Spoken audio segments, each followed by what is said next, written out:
ताई 3 वर्षाच्या मुलीला नसापूर या ठिकाणी जीवे मारण्यात आलेला आहे अत्याचार करून. काय सांगणार ते? नसरापूरची जी घटना झालेली आहे अत्यंत क्लेशदायी आहे. एका 4 वर्षाच्या लहान चिमुकलीवरती एका नराधमाने बलात्कार केला आणि त्याच्यानंतर तिला दगडाने ठेचून मारून टाकलं आणि शेणाच्या याच्यामध्ये तिला दाबून टाकलं.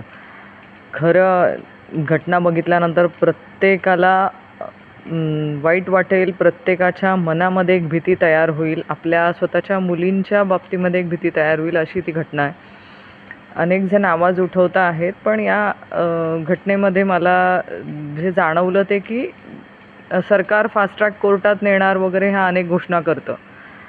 अशा अनेक घटनांमध्ये आपण अनेकदा बघितलेलं आहे की लोक रस्त्यावरती उतरतात, आक्रोश करतात, न्याय मागतात आणि त्यावेळेसची वेळ निघून जाते. पण त्याच्यानंतर जेव्हा ती केस कोर्टात दाखल होते, आरोपींना शिक्षा मिळायला वर्षानुवर्ष लागून जातात.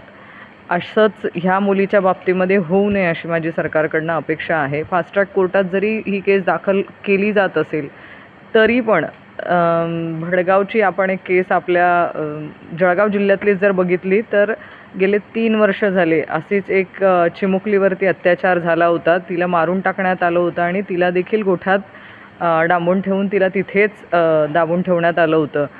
गेल्या 3 वर्ष झाले तिची केस फास्ट ट्रॅक कोर्टात गेल्यावर देखील अजून पण तिला न्याय मिळालेला नाही आहे. असं या चिमुकलीच्या बाबतीत होऊ नये अशी माझी सरकारकडनं अपेक्षा आहे.